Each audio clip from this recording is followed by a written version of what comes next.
Monsieur le Président du Conseil constitutionnel, honorables membres du Conseil constitutionnel, j'ai dit tout à l'heure à ma première prise de parole combien j'étais honoré de reprendre la parole devant vous dans cette procédure contentieuse préélectorale.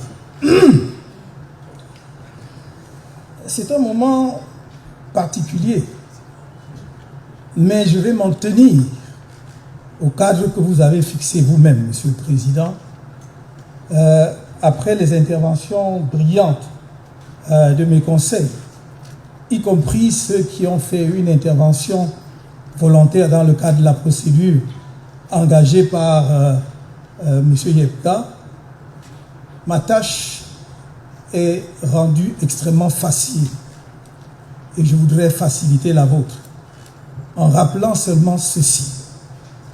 Lorsque un citoyen camerounais est appelé à faire acte de candidature dans une opération électorale, il vérifie, en l'occurrence, s'agissant de l'élection présidentielle, si la formation politique qui présente sa candidature réunit les exigences fixées par la loi. En l'occurrence, ce que j'avais à faire était de vérifier d'abord si le Manidem était un parti politique légalisé. Il est apparu très clairement que c'est le cas, puisqu'il a été légalisé le 9 mars 1995. Si les instances compétentes pour porter ma candidature, et voilà que par la force des choses, ce que je voulais éviter, j'y entre, si dans l'organe qui me confère l'investiture a compétence pour le faire au regard justement des textes de ce parti, vérification faite, c'était le cas. Dès lors que ces vérifications sont faites par rapport à la conformité de l'association qui va porter la candidature du candidat, ce qui lui reste à faire, c'est de fournir les pièces requises par la loi. Et c'est ce que nous avons fait en vertu des articles 117 et 122 du Code électoral. Il n'y a pas une seule pièce qui manque. Tellement évident que nous remplissions toutes les conditions requises que Elekam lui-même, à aucun moment n'a signalé une pièce qui manquait. Dans la procédure qui a précédé la nôtre, on a signalé par exemple l'absence de la lettre de présentation de candidature ou bien l'absence du versement des 30 millions. Rien de tel dans notre dossier. Le seul argument que Elekam présente, c'est de dire pluralité d'investiture.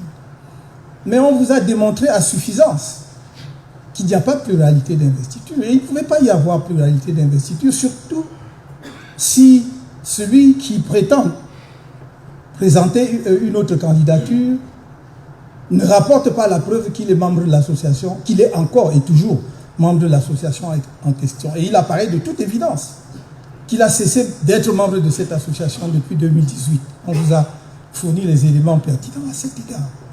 Il me semblait dès lors que la tâche du Conseil de votre auguste juridiction serait extrêmement simplifiée. De dire, en l'occurrence, ma modeste personne, est-ce que M. Kamto a fourni tout ce qui est requis? Voilà. S'il a fourni, il n'y a pas de pluralité de candidature, puisque ce que l'on prétend être une deuxième candidature est une non-candidature étant présentée par quelqu'un qui n'est pas membre du Manidem, encore moins président de cette formation politique. Il me semble dans ces conditions, le problème étant ainsi posé, extrêmement simplifié, votre conseil, dans son infinie sagesse, comme vous l'avez fait tout à l'heure sur la question de la jonction de procédure, doit pouvoir reconsidérer l'argumentaire présenté par l'honorable rapporteur de votre auguste juridiction à la lumière des débats. Nous ne devons pas, vous ne devez pas, Monsieur le Président, honorable membre du Conseil constitutionnel, donner l'impression que les débats, c'est pour le décor. Qu'en fait, votre décision est gravée dans le marbre et quel que soit ce qu'on peut dire pendant des heures ici, lors de plaidoiries devant vous, ça ne sert à rien. Il me semble que c'est pour éclairer davantage votre lanterne pour que votre décision soit la meilleure possible. Je ne vais pas ici, ça n'est pas le lieu, ça n'est ni le lieu ni l'occasion, me lancer dans d'autres considérations qui ne sont pas proprement et exclusivement juridiques. En disant ce que je viens de dire, vous devez simplement, Monsieur le Président, conclure que c'est à tort que Elekam a rejeté le dossier de candidature de M. Kamto puisqu'il satisfait à toutes les exigences prévues aux articles 117 et 122 du Code électoral. Et en le disant, justice sera rendue. Je n'ai pas de doute que vous saurez le faire.